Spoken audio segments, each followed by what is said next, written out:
My Alaskan motorcycle adventure hit a literal low point in the worst mud-filled construction zone I've ever driven through. The worst construction I ever drove through. What I usually tell people about driving to Alaska is that if one really loves road trips, they must do it. But they must really love road trips, since it is not Travel 101. This is doubly true if riding a motorcycle to Alaska. SO and I left near the end of May. This would allow the bulk of our travel before rented motorhomes started trekking north. I've never understood why a box delivery truck may require a special license, but one can rent a ginormous house on wheels and drive it anywhere. Ask me sometime about the rented motorhome attempting Independence Pass in Colorado when the young male driver became too scared to continue. Tears were shed. We had seen what we expected so far. Some nice weather, one brutal day of wind and rain, and north of Dawson Creek, British Columbia, it really started to feel like an adventure. Moose, bison, bears, heat, cold, birch,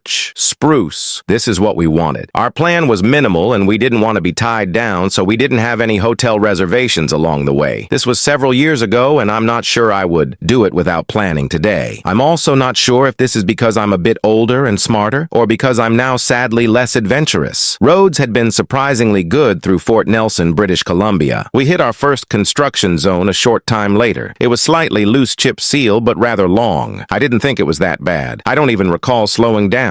But we ended up talking to two other people on motorcycles later in the day who were considering turning around. We continued on, knowing construction is just part of the Alaska highway adventure. As we left the appropriately named Destruction Bay, Yukon Territory, warning signs pointed to upcoming construction. Creating paved roads this far north comes with some challenges. Frost heaves are always an issue, and permafrost is a less than ideal subsurface for building just about anything. A flagger waved us to a stop. I carefully brought the Goldwing to a stop. As I put my feet down, I sank nearly to my ankles in gooey mud. "You can get off the bike and walk around if you want. It'll be a minute," he said. "If I put the bike on the kickstand, I can almost promise you it will never come up again." The scene before me was otherworldly. Recent rains had made the road into mud. Yet, the individual responsible for wetting down the road to keep dust down was still taking his job very seriously. We talked with the flagger while a few more cars lined up behind me. He seemed like an interesting guy, but my anxiety was palpable. This was no place for a 900-pound bike. The flagger was smoking a cigarette, and he laid his hand on my handlebar after taking a long drag. An ash bounced off the bike and landed on my knee. "Okay, you can go anywhere you want on the road. No one is allowed to pass you. Just be careful, since the last feller we sent through on a sickle flipped it." This was not what I wanted to hear. I thought about asking for a bit more details, but decided the less I knew the better. We accelerated forward. Conditions ranged from bad to worse to well. The mud was the consistency of mashed potatoes, and the calcium chloride added to the dedusting liquid made it even more slippery. The gravel in the potatoes were about the size and shape of marbles. Even with relatively new tires, traction was mostly hope and prayer. We approached a banked turn. I aimed for the higher part of the road, believing it would be slightly less wet. My tires fought the good fight for impossible traction. I said to SO, "If we go down, just keep your legs out of the way." The point of the heavy-duty motorcycle gear we were wearing was to never have to actually test it. I don't recall if SO even responded. The banked turn was too much for the minimal traction. The bike slithered down the bank as I negotiated, forward through the sweeping turn. At the inside of the bank was a steep drop-off toward a gulch with some trees. Stopping was out of the question, but my only thought was, expletive, this might hurt. My tires caught traction a few feet from the drop. I was able to aim once again for the middle of the road. Road conditions were still unfriendly, but I relaxed a bit. I could see a mostly straight, if still muddy, road ahead of me. I kept a loose grip on the bike and didn't fight it. Just be the bike. Just be the bike. After a total of about 10 miles, wait, I'm in Canada, so 16 kilometer, I saw the flagger and a short line of waiting southbound cars, signaling the end of the construction. Driving past the flagger, he smiled and tipped his hat to me. I felt like Superman. I hit the pavement and accelerated. It took a few minutes for all the mashed potatoes to get flung off of my tires. The benefits of the motorcycle returned. Where cars had to slow down for the sometimes massive frost heaves, the Goldwing could zip around them. Perspective also returned. Quickly. 10 miles of heinous construction on a 9,000-mile trip isn't that bad, right? And while it's hard to envision an uglier construction zone, the second worst construction I've ever been through was in the lower 48 on US 2 in Montana. We stopped in Beaver Creek for fuel. "You doing okay?" I asked SO. I wasn't. constant worry. But let's stop for today. Our morning had started early. It had been a long day by this point. Early the next morning, it was well below freezing as we crossed the border into Alaska. Type 1 fun is the kind of thing which is fun in the moment. The roller coaster, the good movie with a friend, the raucous party, if one is into that sort of thing. Type 2 fun is challenging in the moment, but fun and rewarding in retrospect. Much of the AK trip was Type 2 fun. My adventures tend to crave Type 2 fun, and even now, and I find it far more memorable. About a week later, we were in the same area, while heading towards Haines Junction, and eventually Haines, Alaska. I recognized the same road crew at a fuel station and asked how the road was. I'm sure they didn't recognize me and responded, "Every year it falls apart, and every year. We just keep building it," he laughed. "Be safe. We will. Thank you."